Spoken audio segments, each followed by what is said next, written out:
خطاب کے لیے مبلغ یورپ عالم دین جناب الحاج خلیفہ صوفی محمد فرید ہارونی صاحب اسلامک سینٹر UK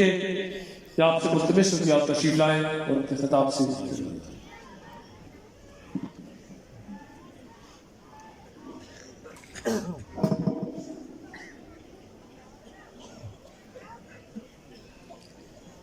نحمده ونصلي على رسوله الكريم أما بعد فأعوذ بالله من الشيطان الرجيم بسم الله الرحمن الرحيم قل إن كنتم تحبون الله فاتبعوني يحببكم الله ويغفر لكم ذنوبكم والله غفور رحيم صدق الله العظيم وصدق رسوله النبي الكريم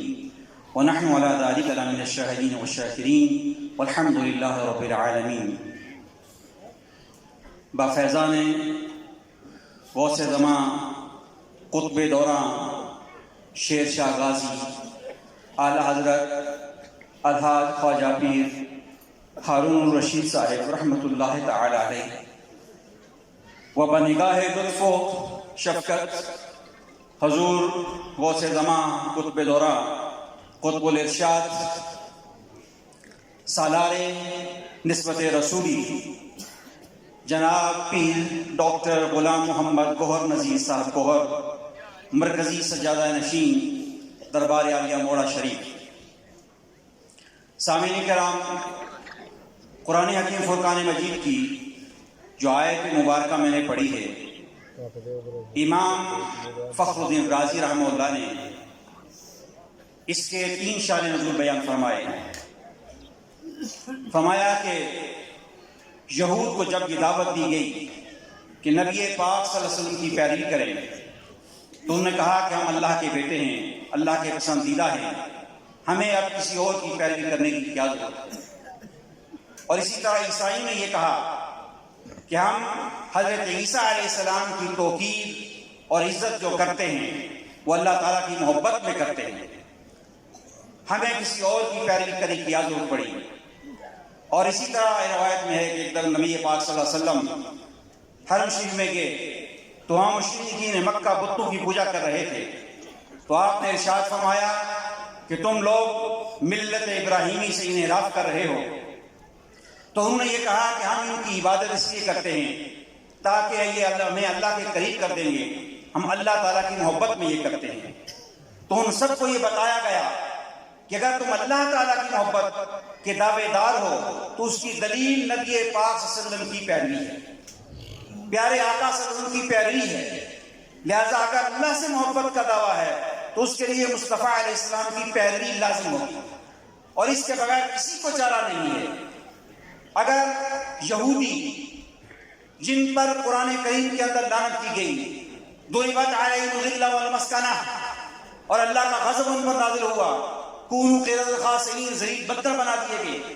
اس کے باوجود انہیں کہا گیا کہ اگر محمد مصطفیٰ صلی اللہ علیہ وسلم کی پیروی کرو گے تو تمہیں اللہ تعالیٰ اپنا محبوب بنا لے گا اور تمہارے سارے گناہ معاف کر دے گا. اور جب اللہ محبوب بنا لے گا تو پھر شان غفاری کا اظہار ہوگا،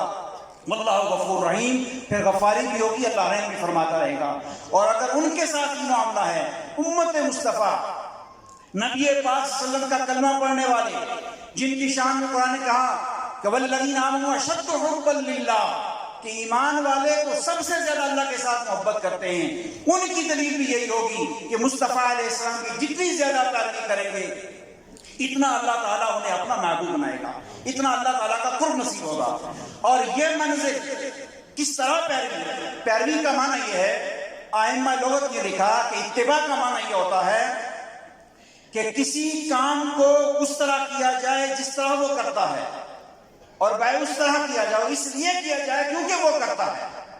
اور جب اس میں عزت و احترام کا شعور ہو، بعین ہی کسی فعل کو اسی طرح کیا جائے تو وہ اس کا مطیع کہلاتا ہے اور وہ اس کا فرمانبردار کہلائے گا. اور اس نبی پاک صلی اللہ علیہ وسلم کی فرمانبرداری اور تابعداری کا صحیح حق جو ہے وہ اولیاء اللہ ادا کرتے ہیں. امام غزالی رحمہ اللہ نے المنبر والدلال میں لکھا کہ میں نے 10 سال مجاہدہ کرنے کے لیے خلوت گزینی کی، خلوت نشین ہو گیا اور اس دوران مجھ پر جو انکشافات ہوئے، جو امور منکشف ہوئے، ان میں سے ایک حقیقت یہ مجھ پر واضح ہوئی کہ یہ صوفیہ اولیاء اللہ جو ہیں، یہ صحیح معنوں کے اندر اللہ تعالیٰ کی معرفت کے راستے پر گامزن ہیں، اور ان کی سیرت سب سیرتوں سے اعلیٰ ہے، ان کا اخلاق سب اخلاقوں سے اعلیٰ ہے۔ بلکہ انہوں نے لکھا کہ اگر تمام عقلاء کی عقل، حکماء کی حکمت، علماء کا علم اور ان کے اسرار کو جمع کر لیا جائے، پھر بھی ان سے بہتر نہیں ہو سکتے، اس لیے کہ ان کی ظاہری عادات و سکنات، ان کے باطنی کیفیات ساری کی ساری ڈائریکٹ براہ راست نبوت کے سینہ سے مستقل ہوتی ہیں، وہاں سے فیضیاب ہوتی ہیں۔ اور آپ دیکھتے ہیں کہ آج جس ہستی کا ہم عرس پاک منانے کے لیے یہاں جمع ہوئے، انہوں نے سینہ مصطفیٰ سے وہ نور کس قدر حاصل کیا، ایک جگہ نہیں، ایک ملک میں نہیں، پوری دنیا کے اندر موڑا شریف کا یہ فیض بابا جی صاحب نے پہنچا دیا، اور 14 لاکھ انسانوں نے براہ راست بابا جی صاحب سے یہ فیض حاصل کیا، اور 1 لاکھ انسانوں کو بابا جی صاحب نے دستار خلافت عطا کی، اور لوگ اپنی دنیاوی ضرورتیں لے کر آتے تھے، اپنی حاجات لے کر آتے تھے، تو بابا جی صاحب نے نہ صرف ان کی دنیاوی حاجات کو اللہ سے پورا کروا کے دیا، بلکہ نور معرفت سے انہیں رنگ کر رحمت کے دریا میں غوطہ لگا کے انہیں پائے گا، اور یہ سلسلہ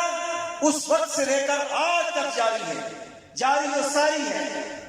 آپ دیکھتے ہیں کہ جب حضور والا شان لوگوں کو بیعت کرتے ہیں، اس وقت جو آپ ارشادات فرماتے ہیں ان پہ آپ ذرا غور کریں،